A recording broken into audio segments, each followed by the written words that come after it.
قربانی بھارت کے ماحول کو دیکھتے ہوئے گائے کی قربانی سے بچنا ہے۔ گائے کی قربانی اپنے سماج کے اندر، ہندوستان کے تناظر کے اندر فساد کا خطرہ ہے، لہٰذا گائے کی قربانی ہم اور آپ نہ کریں۔ اور ایک سوچنے والی بات، جو زندگی بھر اپنے ماں باپ کا خیال نہیں رکھتے ہیں، وہ ماں باپ کے مرنے کے بعد ماں باپ کے نام پر قربانی کرتے ہیں۔ عید الاضحیٰ جو عبادت کا دن ہے، کہیں ہم نے اسے غلط فہمیوں، رسموں اور بدعت میں تو نہیں بدل دیا؟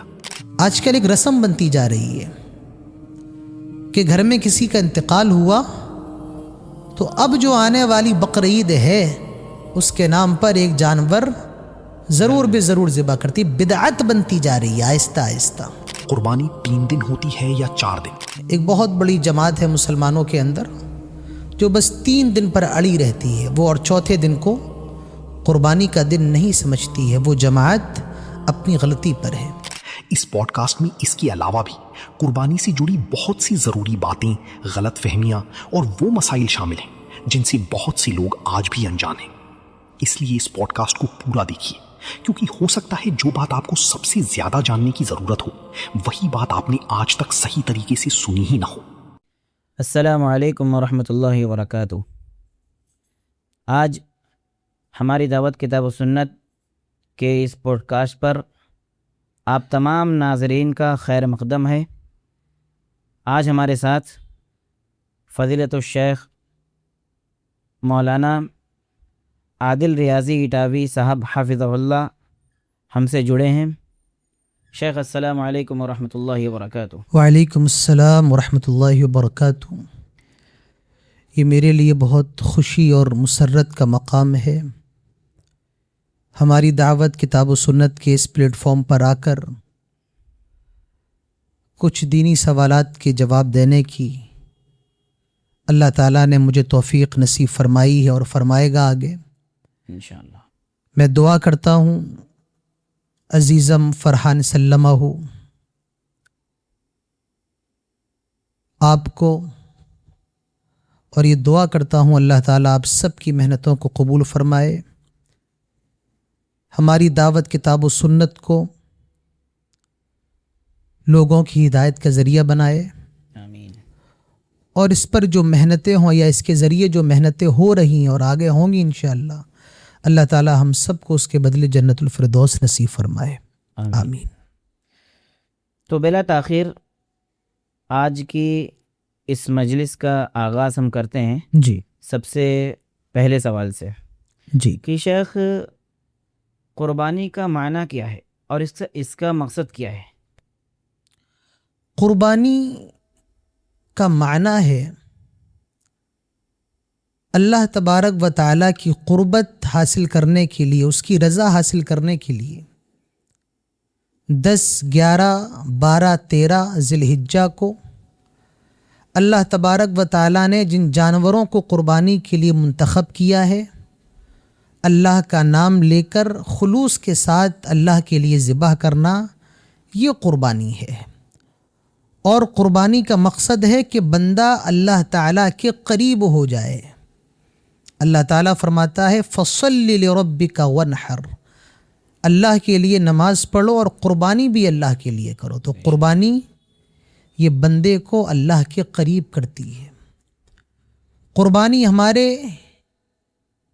پیغمبر ابراہیم علیہ السلام کی سنت کی ایک یادگار ہے کہ اللہ تعالیٰ نے حکم دیا کہ اپنے بیٹے کو قربان کرو، اور ابراہیم جیسا مرد مجاہد علیہ السلام اپنے بچے کی قربانی دینے کے لیے تیار ہو گیا۔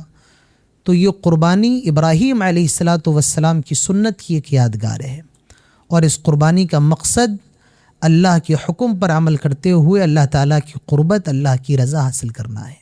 شیخ ہمارا اگلا سوال ہے، قربانی کا حکم کیا ہے؟ واجب ہے یا سنت ہے؟ قربانی کا حکم، یہ آپ نے اچھا سوال کیا ہے۔ دیکھیے قربانی یہ سنت ہے، واجب نہیں ہے۔ قربانی یہ سنت ہے۔ حدیث کے اندر آتا ہے کہ اللہ کے نبی صلی اللہ علیہ وسلم فرماتے ہیں کہ جو آدمی بقرعید کے دن عید الاضحیٰ کی نماز پڑھے اور اس کے بعد قربانی کرے فقط تم نسکہ، تو اس کی قربانی پوری ہو گئی، وَأَصَابَ سُنَّةَ الْمُسْلِمِينَ، اور اس نے مسلمانوں کی سنت کو پا لیا. تو پتہ یہ چلا کہ قربانی کرنا سنت ہے، لیکن ایسی سنت نہیں ہے کہ آپ کے پاس طاقت ہو تب بھی آپ چھوڑ دیں. پیارے نبی صلی اللہ علیہ وسلم نے سخت جملے فرمائے ہیں اس شخص کے بارے میں جس کے پاس قربانی کی طاقت ہے اور وہ قربانی نہیں کرتا. اللہ کے نبی فرماتے ہیں صلی اللہ علیہ وسلم، من وجد سعہ فلم یضحی، جس کے پاس قربانی کی طاقت ہے اور وہ قربانی نہیں کر رہا، فلا یقربن مصلانا، تو وہ ہمارے مصلے کے قریب نہ آئے. تو پتہ یہ چلا کہ قربانی کی اگر طاقت ہے تو آدمی کو ہر حال میں قربانی کرنا چاہیے. یہ سنت موقدہ ہے، یہ کوئی عام سنت نہیں ہے. ایسی سنت ہے کہ پیارے نبی صلی اللہ علیہ وسلم نے ہر سال اس پر عمل کیا ہے. تو قربانی کا حکم سنت موقدہ کا حکم ہے، اور مسلمانوں کو چاہیے کہ اس سنت کو جاری رکھیں اور قربانی ہر سال کرتے رہیں. ہمارا اگلا سوال یہ ہے کہ قربانی کن کن جانوروں کی جائے؟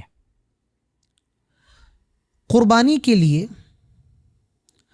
قرآن نے 4 جانور بتائے ہیں. سورۃ الانعام میں ہے 4 جانور ہے، 8 ازواج. اونٹ کا نر مادہ، گائے کا نر مادہ، بھیڑ کا نر مادہ اور بکری کا نر مادہ. تو یہ ٹوٹل 8 جانور ہیں، اور ان 8 جانوروں میں سے ہی قربانی کرنا چاہیے، کیونکہ قربانی عبادت ہے اور عبادات تمام کی تمام توقیفی ہیں. وہی جانور قربان ہوں گے، انہی جانور کی قربانی ہوگی جو منصوص ہیں، اور جن پر نص نہیں ہے تو عبادات میں کسی اور چیز کو قیاس نہیں کیا جائے گا. تو یہ 8 ہی جانور قربانی کے لیے ہیں. شیخ، عام طور پہ یہ دیکھا جاتا ہے کہ لوگوں کی مجلسوں میں، چائے خانوں میں یہ سوال گردش کرتا ہے کہ بھینس کی قربانی کا کیا حکم ہے؟ اس مسئلے کے اندر میں احناف کی بات تو نہیں کروں گا، خود علماء اہل حدیث میں بھی اچھا خاصا اختلاف ہے. قدیم علماء میں بھی رہا ہے، جدید میں بھی ہے. بہت سے علماء اہل حدیث بھینس کی قربانی کے جواز کے قائل ہیں، اور عربی کے اندر یہی کہا جاتا ہے الجاموس نوع من البقر. بھینس گائے کا ایک نسل ہے، بھینس گائے کی نسل سے ہے. لیکن اور علماء کا یہ موقف ہے کہ بھینس ایک الگ نسل سے ہے، گائے ایک الگ نسل سے ہے. دونوں کو ایک نسل قرار دینا یہ درست نہیں ہے. تو بھینس کی قربانی سے بچنا یہ زیادہ بہتر. اگر کوئی کر رہا ہے تو ہم زبردستی تو نہیں کریں گے، لیکن بہتر یہ ہے کہ آدمی بھینس کی قربانی سے بچے. اور جیسا میں نے جواب دیا کہ عبادات توقیفی ہیں، اور جس چیز کا حکم دیا گیا ہمیں وہی کرنا ہے. تو جو 8 جانور بتائے گئے ہیں، اونٹ کا نر مادہ، گائے کا نر مادہ، بھیڑ کا نر مادہ اور بکری کا نر مادہ، تو انہی 8 جانوروں میں سے قربانی کرنا چاہیے. شیخ، جیسا کہ آپ نے بتایا گائے کا نر مادہ، تو ہم ہندوستان میں رہ رہے ہیں اور یہاں کے جو حالات ابھی چل رہے ہیں، تو گائے کی قربانی ہندوستان کے اندر رہتے ہوئے آپ کس نظریے سے دیکھتے ہیں؟ یہ سوال آپ نے بہت اچھا کیا ہے. قربانی کے 8 جانوروں میں سے ایک جانور گائے ہے، لیکن ہم اور آپ جس ملک کے اندر رہتے ہیں، اگر آپ گائے کی قربانی کریں گے تو فساد کا خطرہ 100% ہے. جی. قربانی یہ سنت موقدہ ہے، لیکن امن و امان قائم رکھنا یہ واجب ہے. بے شک. تو بہتر یہی ہے، بہتر کیا ضروری یہی ہے کہ گائے کی قربانی ہندوستان کے اندر نہیں ہونا چاہیے تاکہ فساد نہ ہو، لوگ مشکل کا شکار نہ ہو. تو بہتر یہی ہے کہ ہندوستان کے اندر گائے کی قربانی نہ کریں. اس کے علاوہ جو اور آپشنس ہیں، بکرے کی قربانی، بکری کی قربانی، تو ہم یہ کریں، بھیڑ کی قربانی یا اس کی مؤنث کی قربانی کریں، لیکن گائے کی قربانی سے ہمیں چاہیے کہ ہم بچنے کی کوشش کریں. اگر جانور کے اندر عیب ہو تو اس کی قربانی کا کیا حکم ہے؟ ایک تابعی ہیں، ان کا نام ہے عبید بن فیروز. یہ صحابی رسول برا ابن عازب سے سوال کرتے ہیں کہ کن جانوروں کی قربانی جائز نہیں؟ تو برا ابن عازب رضی اللہ عنہ کہتے ہیں کہ اللہ کے نبی صلی اللہ علیہ وسلم نے فرمایا اربع لا تجوز فی الاضاحی، اور اس صحابی نے اپنے ہاتھوں سے بتایا اور یہ بھی کہا کہ پیارے نبی صلی اللہ علیہ وسلم نے بھی اپنی چاروں انگلیوں کو اٹھایا تھا اور میری انگلیاں پیارے نبی صلی اللہ علیہ وسلم کی انگلیوں سے چھوٹی ہیں اور میرے پور پیارے نبی صلی اللہ علیہ وسلم کی انگلیوں کے پور سے چھوٹے ہیں. ادب دیکھیے آپ صحابی کا. تو صحابی کہتے ہیں کہ اللہ کے نبی صلی اللہ علیہ وسلم نے فرمایا اربع لا تجوز فی الاضاحی، 4 جانوروں کی قربانی کرنا یہ جائز نہیں ہے. کون سے 4 جانور؟ العوراء بین عورها، کانا جانور اور اس کا کانا پن بالکل ظاہر ہو، اس کی قربانی جائز نہیں ہے. والمریضۃ بین مرضها، بیمار جانور اور اس کی بیماری بالکل واضح ہے، اس کی بھی قربانی جائز نہیں. والعرجاء بین ضلعها، لنگڑا جانور اور اس کا لنگڑا پن بالکل کلیئر ہے کہ وہ لنگڑا جانور ہے، اس کی قربانی جائز نہیں. والکثیر التی لا تنقی، اور اتنا کمزور جانور کہ اس کی ہڈیوں میں گودا بھی نہ ہو، تو ایسے جانور کی بھی قربانی جائز نہیں. اس حدیث کے اندر 4 عیوب کا ذکر ہے جس کی بنیاد پر قربانی ایسے جانور کی جائز نہیں جس کے اندر یہ عیوب ہوں. اور حضرت علی رضی اللہ عنہ کی حدیث کے اندر آتا ہے کہ جس کی سینگ ٹوٹی ہوئی ہو اس جانور کی بھی قربانی جائز نہیں. جس کا کان پھٹا ہوا ہو، کٹا ہوا ہو، اس کی قربانی بھی جائز نہیں. ہاں اگر تھوڑا بہت عیب ہے تو جائز، تھوڑا سا سینگ ٹوٹا ہے تو جائز ہے، تھوڑا سا کان کٹا ہوا ہے تو جائز ہے، آیا نہ ہو. لیکن زیادہ سینگ ٹوٹا ہے، زیادہ کان پھٹا ہوا ہے تو پھر ایسے جانور کی قربانی جائز نہیں ہوگی. تو یہ ٹوٹل 6 عیوب ہو گئے. دتے ہوئے جانور کی قربانی کا کیا حکم ہے؟ قربانی کے اندر دتا ہوا ہی جانور کیا جائے گا. پیارے نبی صلی اللہ علیہ وسلم فرماتے ہیں لا تذبحوا الا مسنہ، کہ دتے ہوئے جانور کی ہی قربانی کرو، اور اگر جانور دتا ہوا نہیں ہے تو اس کی قربانی جائز نہیں ہے. ہاں اگر کسی کو دتا ہوا جانور نہ مل پائے تو اللہ کے نبی صلی اللہ علیہ وسلم نے اتنی رخصت دی ہے کہ وہ 1 سال کا بھیڑ کا بچہ ذبح کر سکتا ہے اگر دتا ہوا جانور نہیں مل رہا ہے. لیکن دتا ہوا جانور ہے تو دتے ہوئے جانور کی ہی قربانی ہوگی، اور اگر جانور دتا ہوا نہیں ہے تو اس کی قربانی نہیں ہو سکتی ہے. احناف جو ہے وہ کہتے ہیں کہ اگر 1 سال کا جانور ہے تو اس کی قربانی جائز ہے. ضروری نہیں ہے کہ 1 سال میں جانور دت جائے، کبھی کبھی اس کو 1 سال سے زیادہ کا وقت بھی لگ جاتا ہے. تو اصل سال نہیں ہے، اصل کیا ہے، اس کے دودھ کے دانت گر گئے ہوں اور وہ دوندا ہو، دتا ہوا ہو، تبھی اس کی قربانی جائز ہوگی. اور اگر جانور دتا ہوا نہیں ہے تو پھر اس کی قربانی جائز نہیں ہے. شیخ ایک سوال یہ ہے کہ گابن جانور کی قربانی کا کیا حکم ہے؟ اگر جائز ہے تو اس کے پیٹ میں جو بچہ ہے اس کا کیا حکم ہوگا پھر؟ گابن جانور جو پریگنینٹ ہے، جس کے اندر حمل ہے، جی، تو اس کی قربانی کرنا جائز ہے. اب سوال یہ ہے کہ اس کے پیٹ میں جو بچہ ہے، تو صحابہ اکرام پیارے نبی صلی اللہ علیہ وسلم کے پاس آئے اور ذکر کیا کہ جانور کے پیٹ میں بچہ ہے تو اس کا کیا کیا جائے. پیارے نبی صلی اللہ علیہ وسلم فرماتے ہیں چاہو تو کھا لو، اور اگر طبیعت نہ چاہے تو کوئی بات نہیں. تو گابن کے پیٹ میں جو بچہ ہے اس کو کھانا بھی جائز. اگر آپ کی طبیعت نہیں کرتی ہے تو آپ نہ کھائیں، لیکن اس کا کھانا جائز ہے. اب سوال یہ ہے کیا اس کو ذبح کیا جائے گا؟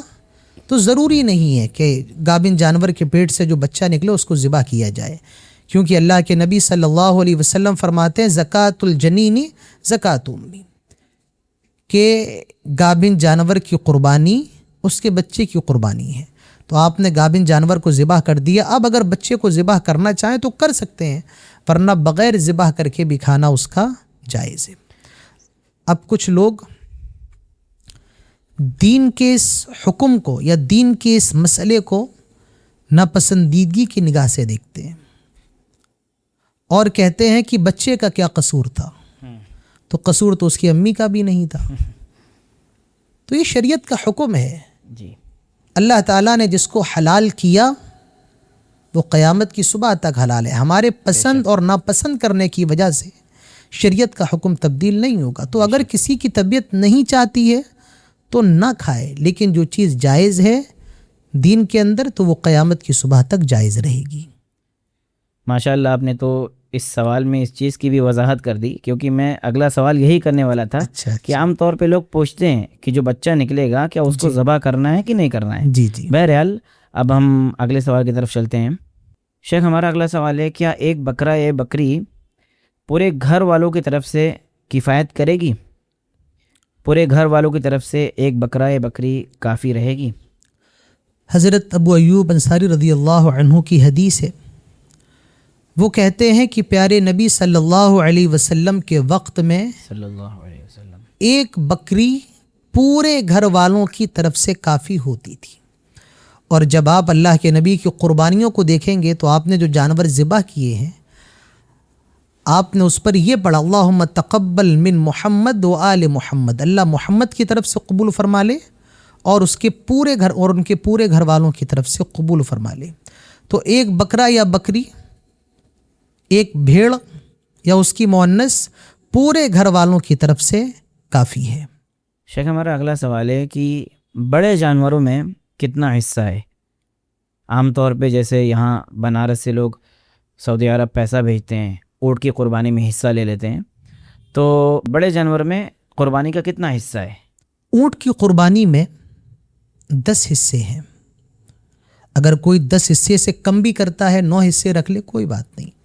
2 ہی لوگ ایک اونٹ کی قربانی کر لیں تو کوئی بات نہیں. تو اونٹ کے اندر 10 حصے ہیں اور گائے کے اندر 7 حصے ہیں. 7 حصے سے کم بھی ہو سکتے ہیں، 5 حصے بھی ہو سکتے ہیں، 3 بھی ہو سکتے ہیں، 2 بھی ہو سکتے ہیں. زیادہ سے زیادہ اونٹ کے اندر 10 ہیں اور گائے کے اندر 7 ہے. لیکن جیسا میں نے ذکر کیا کہ ہمیں گائے کی قربانی سے بچنا ہے. گائے کی قربانی اپنے سماج کے اندر، ہندوستان کے تناظر کے اندر فساد کا خطرہ ہے، لہٰذا گائے کی قربانی ہم اور آپ نہ کریں. جی شیخ، ہمارا اگلا سوال ہے کہ قرض لے کر قربانی کرنے کا کیا حکم ہے؟ اگر جائز ہے تو کن صورتوں میں جائز ہے؟ شیخ وضاحت فرمائیں. قربانی عبادت ہے، اور جیسا آپ نے سوال کیا کہ قرض لے کر قربانی کا کیا حکم ہے، تو یاد رکھیے قرض دار کے اوپر قربانی ضروری نہیں ہے، لیکن اگر وہ قربانی کرتا ہے تو اچھی بات ہے.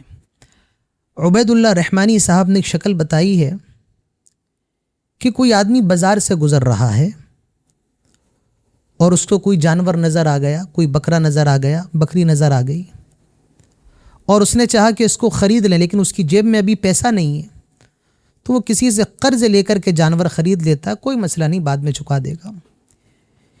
یا کسی آدمی کے پاس ابھی پیسہ نہیں، ہفتے 10 دن کے اندر آ جائے گا، تو یہ بھی ایک شکل ہوتی ہے.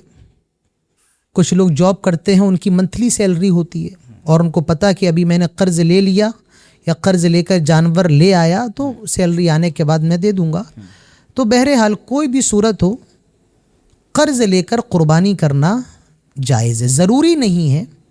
لیکن اگر کوئی قرض لے کر قربانی کرنا چاہتا ہے، شیخ الاسلام ابن تیمیہ رحمۃ اللہ علیہ فرماتے ہیں اگر قرض ادا کرنے کی طاقت اس کے پاس ہے کہ وہ جلد سے جلد قرض ادا کر دے گا تو ایسا آدمی قرض لے کر قربانی کر سکتا ہے. تو بہرحال قرض لے کر قربانی کرنا جائز ہے، لیکن آدمی کو چاہیے کہ اگر قرض کی ادائیگی کی استطاعت نہ ہو اور آگے چل کر کے حالات اس کے لیے مناسب نہ لگ رہے ہوں تو بچنا زیادہ بہتر ہے. اگلا سوال ہے شیخ، خصی جانور کی قربانی کا کیا حکم ہے؟ پیارے نبی صلی اللہ علیہ وسلم کے بارے میں آتا ہے کہ اللہ کے نبی صلی اللہ علیہ وسلم نے 2 جانور ذبح کیے اور وہ جانور خصی تھے، تو پتہ یہ چلا کہ خصی جانور کی قربانی جائز ہے۔ خصی ہونا، جانور کی خصی کرنا، یہ کوئی عیب کی بات نہیں ہے۔ کچھ لوگ اس کو عیب سمجھتے ہیں، تو یہ عیب کی بات نہیں ہے۔ خصی جانور کی قربانی جائز ہے، اور یہ بھی تجربہ ہے لوگوں کا کہ جانور اگر خصی کر دیا جائے تو اس کے گوشت سے اسمیل کم ہو جاتی ہے، تو خصی جانور کی قربانی کرنا جائز ہے۔ پیارے نبی صلی اللہ علیہ وسلم نے بھی خصی جانور کی قربانی کی ہے۔ شیخ اگلا سوال ہے، یوم عرفہ کے روزے کی کیا فضیلت ہے؟ اللہ کے پیارے نبی صلی اللہ علیہ وسلم فرماتے ہیں، اللہ علیہ وسلم، صیام یوم عرفہ انی احتسب علی اللہ ان یکفر السنة التي قبلها والسنة التي بعدها۔ یوم عرفہ کا روزہ، اس کا ثواب یہ ہے، اللہ کے نبی فرماتے مجھے اللہ سے امید ہے کہ جو آدمی یوم عرفہ کا روزہ رکھے گا اللہ تعالیٰ اس کے پچھلے ایک سال کے گناہوں کو معاف فرما دے گا اور آنے والے ایک سال کے گناہوں کو معاف فرما دے گا۔ یہ یوم عرفہ کے روزے کی فضیلت ہے۔ شیخ ایک سوال یہ بھی کہ عرفہ کا دن کون سا ہے؟ کیا یہ وہی دن ہے جس دن حاجی عرفات کے میدان میں ہوتے ہیں؟ یہ آپ نے اچھا سوال کیا۔ دیکھیے، عرفہ کا دن، اس کا یہ مطلب نہیں ہے کہ جس دن حاجی عرفات میں ہوں، بلکہ 9 ذی الحجہ کا ایک نام ہے یوم العرفہ، جس طریقے سے 10 ذی الحجہ کا نام یوم النحر ہے، 11، 12 اور 13 کا نام ایام التشریق ہے، اسی طریقے سے 9 ذی الحجہ کا نام یوم العرفہ ہے۔ کچھ لوگ غلط سمجھتے ہیں، وہ یہ کہتے ہیں کہ یوم عرفہ کا مطلب ہے کہ جس دن حاجی عرفات میں ہوتا ہے، جبکہ یہ بات درست نہیں ہے، کیونکہ حاجی 9 تاریخ کو عرفات میں ہوتا ہے اور ہمارے یہاں 8 تاریخ ہوتی ہے، اور روزہ ہمیں بقرعید سے ایک دن پہلے یعنی 9 تاریخ کا رکھنا ہے۔ تو یہ یاد رکھیے کہ 9 تاریخ کا نام ہے یوم العرفہ، اس سے حاجی کے میدان عرفہ میں ہونے کا کوئی مسئلہ نہیں ہے، تو 9 تاریخ کو ہمیں عرفہ کے دن کا روزہ رکھنا ہے۔ شیخ اگلا سوال ہے کہ قربانی کا وقت کیا ہے؟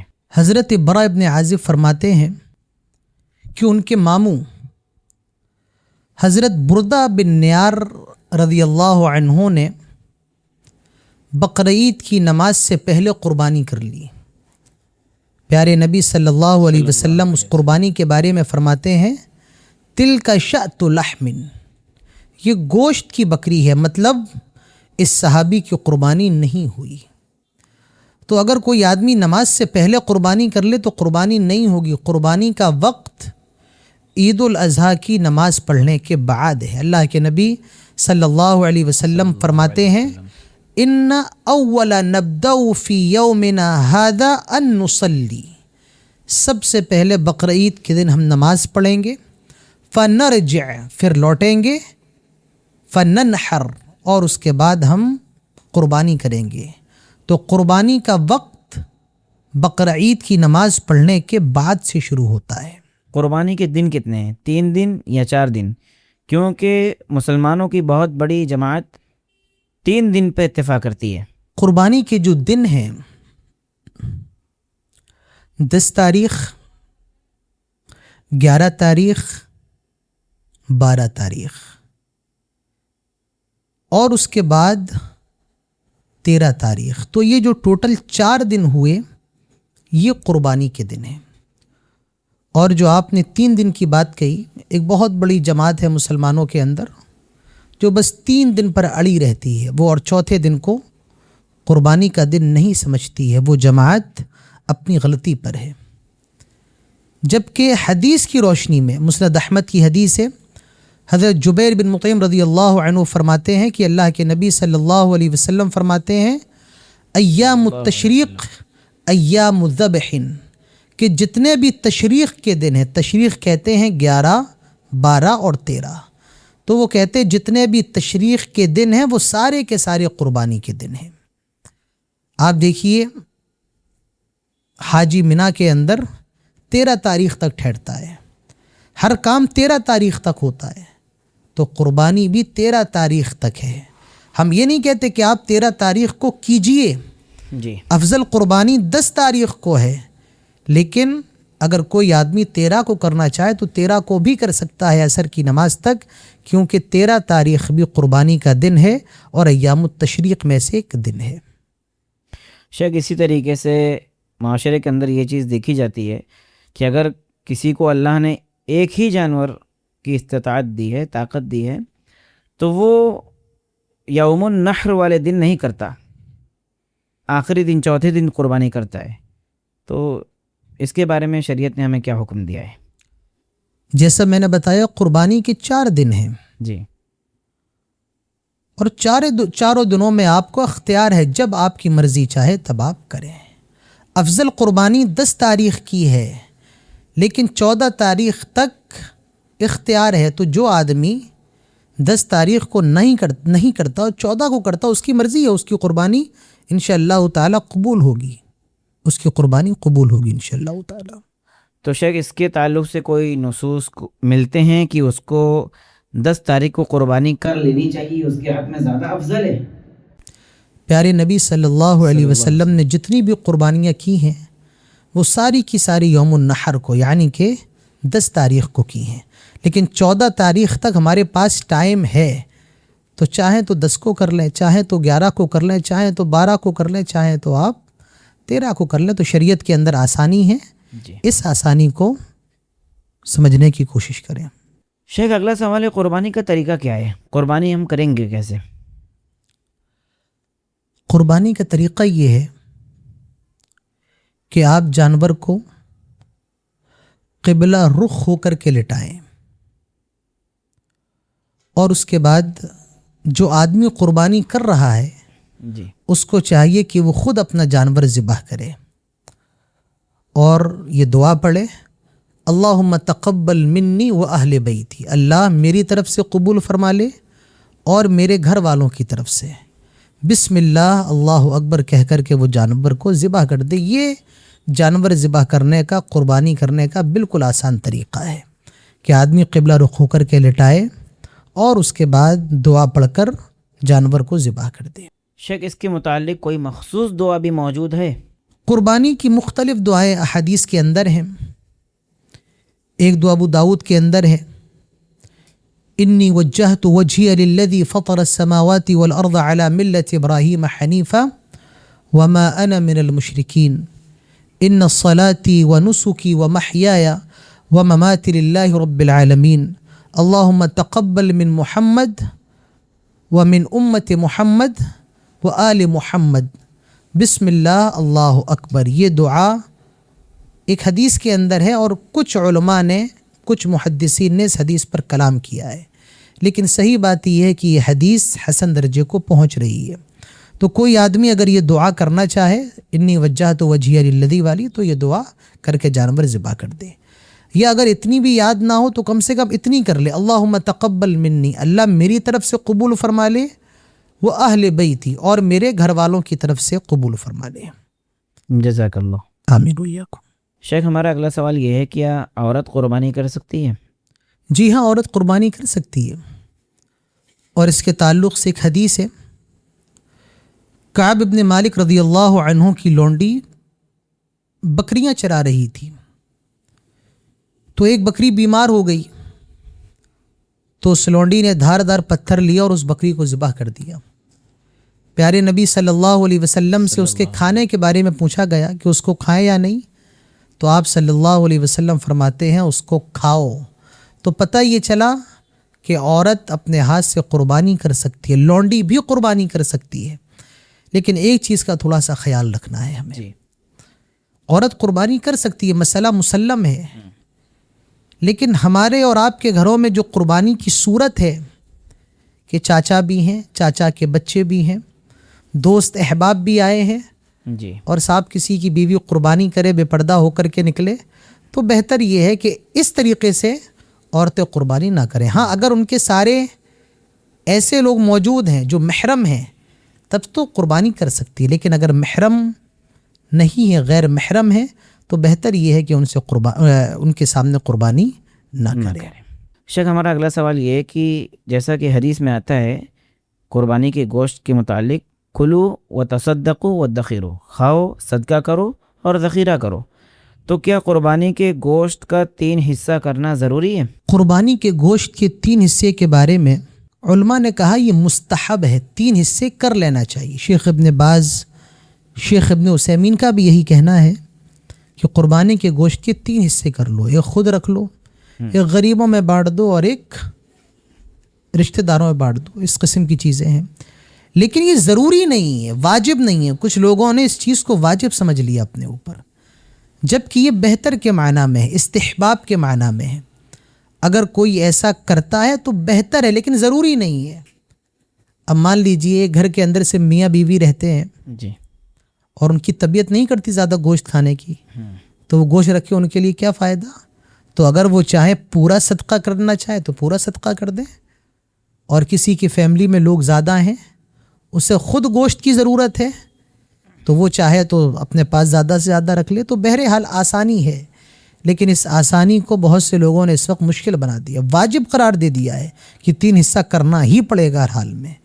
تو شریعت کے اندر آسان چیزوں میں مشکل پیدا نہ کریں، مستحب ہے، بہتر ہے کہ 3 حصے کر لیے جائیں، لیکن ضروری نہیں ہے۔ ضروری نہیں۔ جیسی آدمی کے پاس استطاعت ہے اس لحاظ سے کام کریں۔ اگر اس کو گوشت کی زیادہ ضرورت ہے تو زیادہ سے زیادہ رکھ لے، اور اگر اس کو گوشت کی کم ضرورت ہے تو اس کو صدقہ کر دے، غریبوں میں بانٹ دے، رشتہ داروں میں تقسیم کر دے۔ تو ضروری نہیں ہے کہ وہ 3 حصے کرے گا۔ شیخ، اسی طریقے سے قربانی کے جانور کے چمڑے کا کیا حکم ہے؟ جو حکم قربانی کے گوشت کا ہے بالکل وہی حکم قربانی کے چمڑے کا ہے۔ قربانی کا چمڑا آپ استعمال کر لیں۔ صحابہ اکرام سردی بچانے کے لیے کپڑے وغیرہ بنا لیتے تھے، کوئی ڈول کا کام لے لیتا تھا، لیکن ہاں قربانی کی کھال کو آپ بیچ نہیں سکتے ہیں، یا بیچ کر کے آپ پیسہ صدقہ کر دیں، یہ تو جائز ہے، لیکن اپنے لیے بیچیں۔ جیسے قربانی کا گوشت بیچنا حرام ہے، اسی طرح قربانی کا چمڑا بیچنا اور رقم اس خود استعمال کر لینا حرام ہے۔ اللہ کے نبی فرماتے ہیں صلی اللہ علیہ وسلم، جس نے قربانی کے جانور کی کھال بیچی تو اس کی قربانی نہیں ہوئی۔ تو آپ بیچ کر کے جو رقم حاصل ہو صدقہ کر دیجئے، لیکن اپنے اوپر آپ اس کو استعمال نہیں کر سکتے ہیں۔ شیخ، اسی سے متصل ایک سوال ہے، کیا بطور اجرت قصائی کو قربانی کا گوشت یا قربانی کا چمڑا دیا جا سکتا ہے؟ نہیں دیا جا سکتا، حرام ہے۔ بطور اجرت قصائی کو قربانی کا گوشت یا قربانی کا کھال یا قربانی کی اوجڑی، بہت سے لوگ اوجڑی دے دیتے ہیں اجرت کے طور پر، جائز نہیں ہے۔ مطلب کوئی بھی حصہ اجرت کے طور پر کوئی بھی دینا حصہ جائز نہیں۔ اجرت کے طور پر دینا جائز نہیں۔ ہاں وہ غریب ہے، اس کے گھر میں قربانی نہیں ہوئی ہے، اس کی غربت کی بنا پر آپ نے دے دیا تو جائز ہے، لیکن اجرت کے طور پر دینا یہ جائز نہیں۔ حضرت علی رضی اللہ عنہ فرماتے ہیں، اللہ کے نبی صلی اللہ علیہ وسلم نے مجھے قربانی کے پاس کھڑا کیا اور یہ بھی تاکید فرمائی کہ قصائی کو قربانی کے جانور سے میں کچھ نہ دوں۔ تو پتہ یہ چلا کہ بطور اجرت قصائی کو نہ تو گوشت دیا جا سکتا ہے، نہ چمڑا دیا جا سکتا ہے، نہ کلیجی دی جا سکتی ہے، نہ اوجڑی دی جا سکتی ہے، کوئی بھی چیز قصائی کو بطور اجرت نہیں دی جا سکتی ہے۔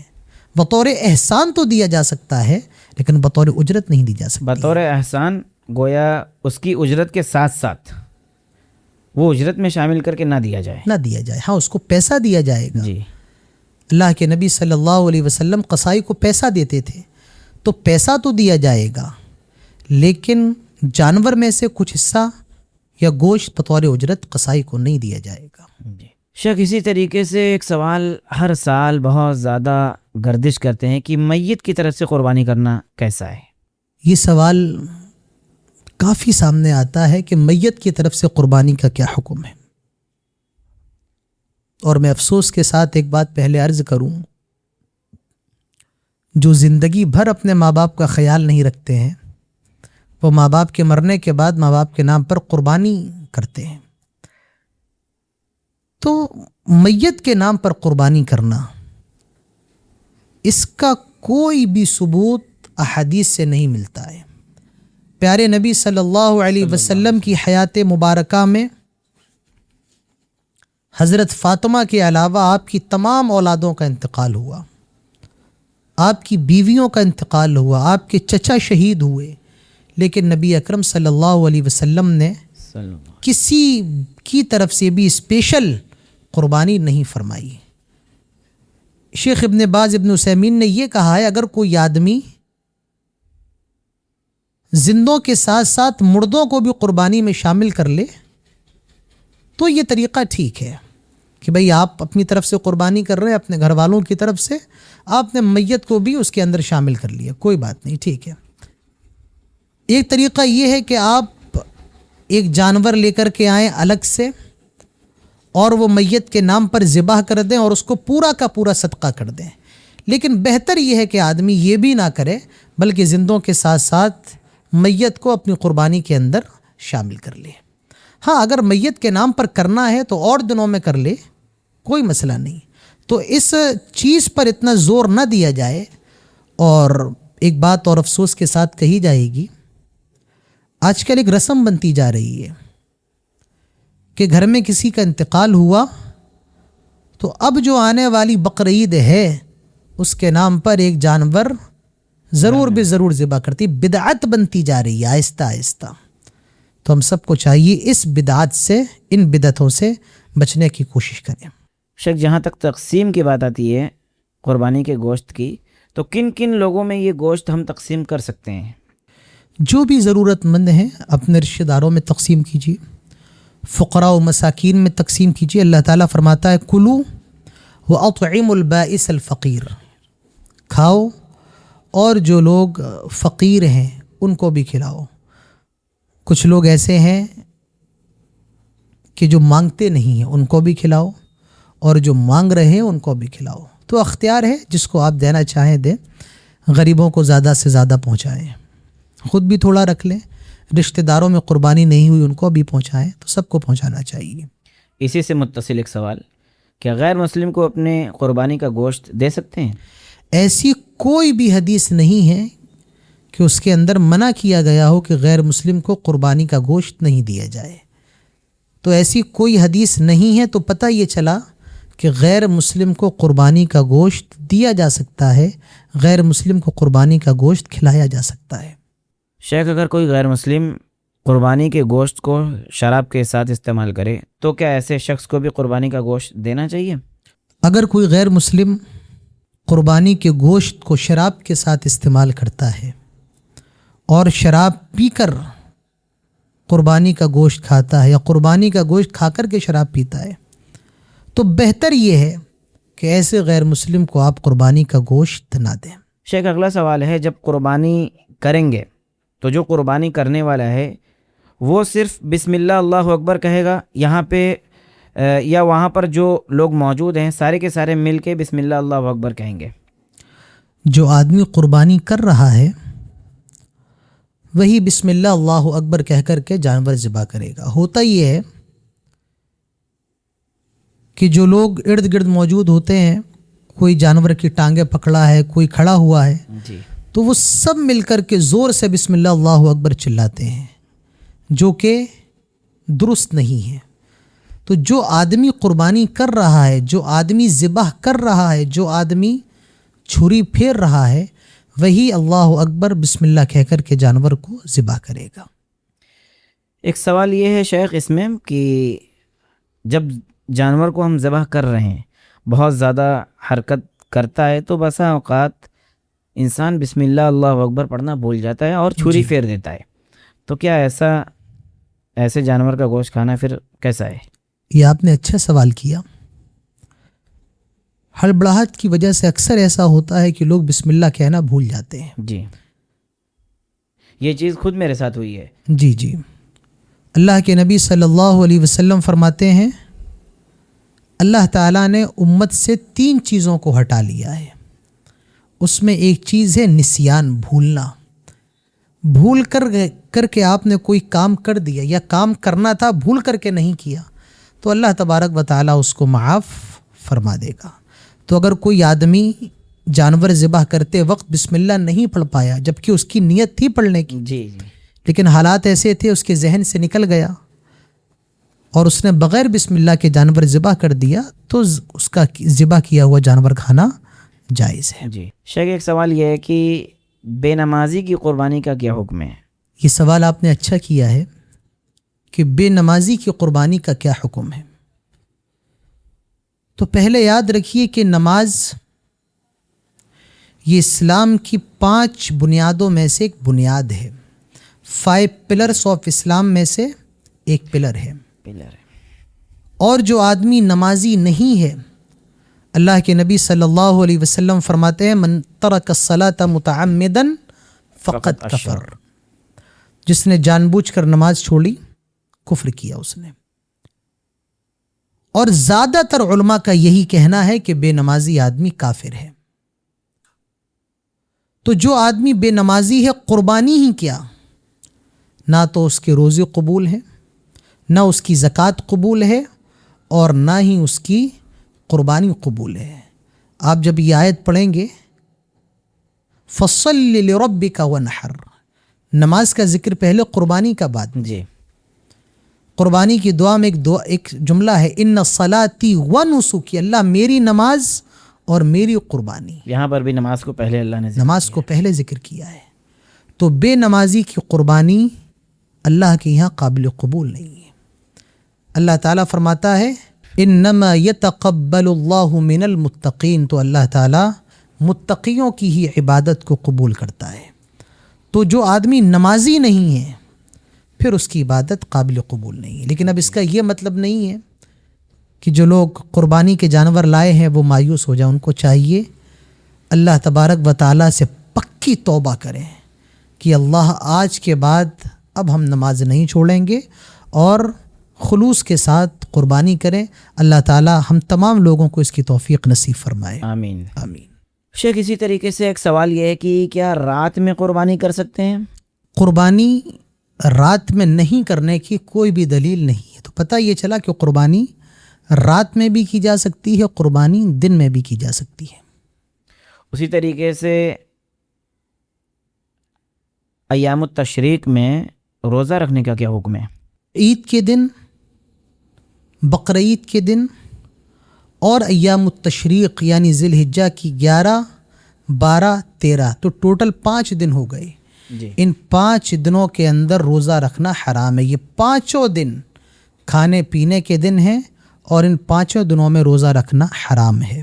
شیخ، ایک سوال یہ ہے کہ جیسا کہ آپ نے بتایا قربانی کا جو گوشت ہے غریبوں میں تقسیم کیا جائے، اسی طریقے سے جن کے گھروں کے اندر پہلے سے قربانی ہو رہی ہے تو ان لوگوں کو گوشت پہنچانا کیسا ہے؟ پہنچا سکتے ہیں، جائز ہے، لیکن بہتر یہ ہے کہ جن کے گھروں میں نہیں ہوئی ہے پہلے ان کے گھروں میں پہنچایا جائے۔ جن کے گھر میں ہو ہی گئی جی انہیں گوشت کی اتنی ضرورت نہیں ہے، جو گوشت کے زیادہ مستحق ہیں پہلے ان تک گوشت پہنچایا جائے۔ شیخ، ہمارا اگلا سوال یہ ہے کہ حرام مال سے قربانی کرنا کیسا ہے؟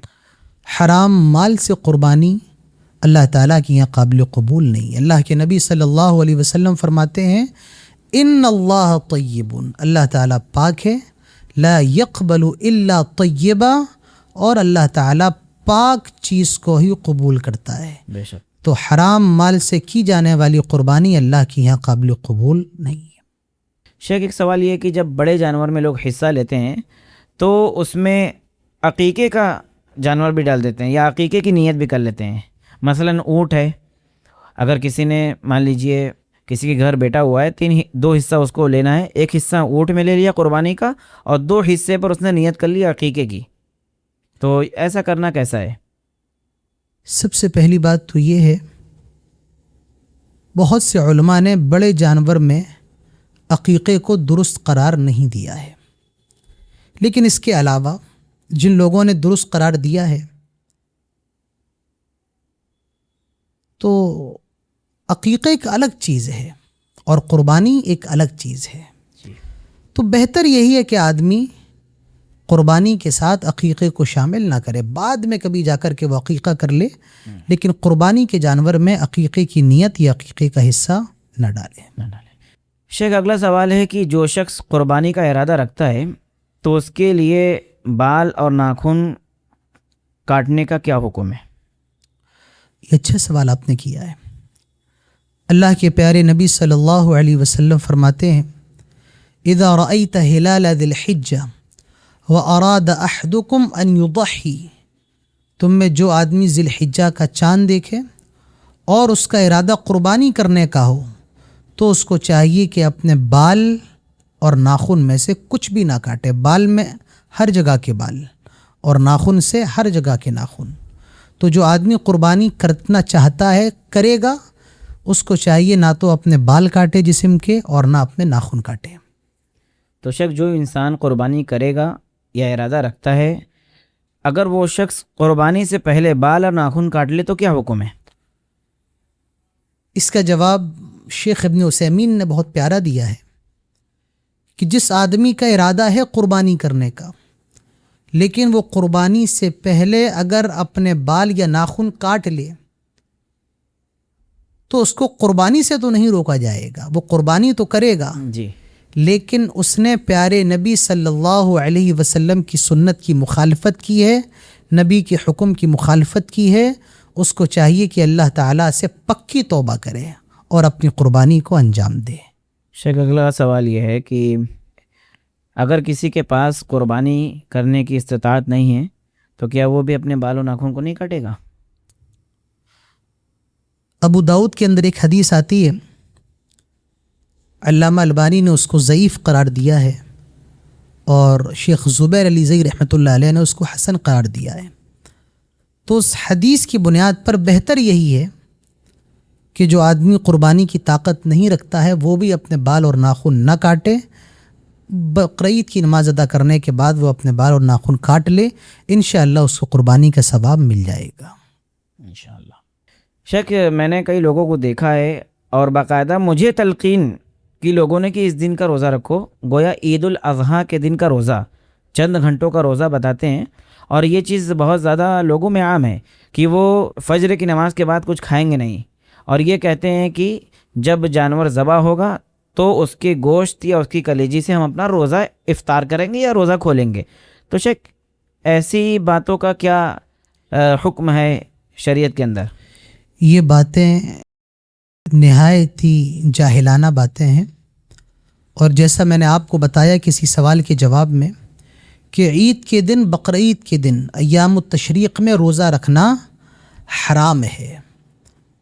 ہاں سنت یہ ہے، عید کے دن پیارے نبی صلی اللہ علیہ وسلم تاک کھجوریں کھا کر کے عید کی نماز کے لیے روانہ ہوتے تھے، اور بقرعید کی نماز کے لیے آپ بغیر کھائے روانہ ہوتے تھے اور جانور کی کلیجی آپ تناول فرماتے تھے۔ تو اس کو روزہ نہیں کہیں گے، کوئی روزہ کہتا ہے تو وہ بہت بڑی غلطی پر اس دن روزہ رکھنا حرام ہے، بلکہ یہ کہا جائے گا کہ بقرعید کے دن کچھ نہ کھا کر کے عید کی نماز کے لیے جانا اور بقرعید کی نماز کے بعد کھانا یا کلیجی کھانا، تو یہ پیارے نبی صلی اللہ علیہ وسلم کی ایک سنت ہے، ضروری نہیں ہے۔ اگر کوئی آدمی بقرعید کی نماز سے پہلے کچھ کھانا چاہے تو کھا لے، کسی کو زیادہ تیز بھوک ہے کھا سکتا ہے۔ سنت یہ ہے کہ آدمی بقرعید کے دن بقرعید کی نماز سے پہلے کچھ نہ کھائے بلکہ اس کے بعد کھائے۔ تو جو آدمی یہ کہتا ہے کہ اس دن کا روزہ ہے تو وہ بہت بڑی غلطی پر ہے، کیونکہ اس دن روزہ رکھنا حرام ہے۔ جی شیخ، ایک چیز یہ بھی دیکھی جاتی ہے، اللہ تعالی ہماری نیتوں کی حفاظت کرے، جب جانور انسان خریدتا ہے تو موازنہ کرتا ہے اور یہ چرچا کرتا ہے کہ ہم نے اتنے ہزار کا جانور لیا یا ہم نے اتنا جانور ذبح کیا، تو شریعت نے ہمیں یہاں پہ کیا رہنمائی فرمائی ہے؟ صرف یہاں پر نہیں، شریعت نے ہر عمل میں ہمارے لیے جو رہنمائی فرمائی وہ یہ ہے کہ آدمی کے ہر عمل کے اندر اخلاص ہونا چاہیے۔ اخلاص ہر عمل کی روح ہے، اور اللہ کے نبی صلی اللہ علیہ وسلم فرماتے ہیں صلی اللہ علیہ وسلم، ان اللہ لا يقبل من العمل الا ما كان له خالصا وابتغي به وجهه، اللہ کو وہی عمل قبول ہے جو خالص اللہ تعالیٰ کو راضی کرنے کے لیے کیا جائے۔ اگر اس کے اندر دکھاوا آ جائے، ریاکاری آ جائے، تو پھر اس عمل کی اللہ کی یہاں کوئی بھی ویلیو نہیں ہے۔ جانوروں پر فخر کرنا کہ میں اتنے کا لایا ہوں، میرا پڑوسی 25 کا لایا تو میں 35,000 کا لایا ہوں، یہ تمام کی تمام چیزیں جاہلانہ چیزیں ہیں۔ یا اس نے 2 کیا میں نے 10 کیا وغیرہ وغیرہ آپ چیزیں کریں اللہ کی رضا، دکھانے کے لیے نہ کریں، جی کیونکہ اللہ تعالیٰ قرآن کے اندر فرماتا ہے لن ینال اللہ لحومها ولا دماؤها ولکن ینالہ التقوی منکم، اللہ کو تمہارے جانوروں کا خون نہیں پہنچتا ہے، گوشت نہیں پہنچتا ہے، بلکہ کیا پہنچتا ہے؟ تقوی پہنچتا ہے۔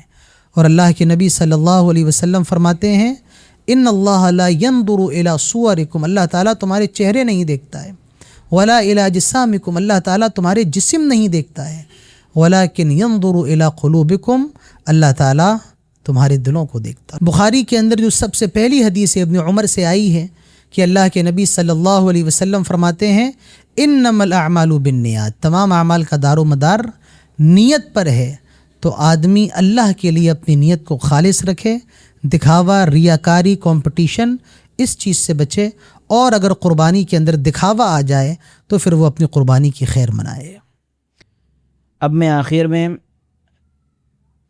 شیخ کا تہہ دل سے شکر گزار ہوں کہ وہ ہماری دعوت کتاب و سنت کے اس پوڈ کاسٹ میں آئے اور سوال و جواب کی اس نشست کو کامیاب بنانے کے لیے کما حق کہو ہمارا ساتھ دیا، اور ساتھ ہی ساتھ میں برادرم محمد فرحان کا شکر گزار ہوں کہ وہ جس طریقے سے ہماری دعوت کتاب و سنت پر دین کا کام کر رہے ہیں، دین کو عام کرنے کی کوشش کر رہے ہیں، علماء کو دعوت دیتے ہیں، اللہ تبارک و تعالی ان کی اس محنت کو قبول فرما لے، آمین، اور آگے بھی اسی طریقے سے مزید توفیق عطا فرماتا رہے۔ اللہ تبارک و تعالی ہم تمام مسلمانوں کو دین کی صحیح سمجھ عطا فرمائے، اور جب تک اس جہان فانی میں زندہ رکھے، اسلام پر رکھے، ایمان کے ساتھ رکھے، اور نیک اور صالح عمل کے ساتھ زندہ رکھے۔ وآخر دعوانا ان الحمد للہ رب العالمین۔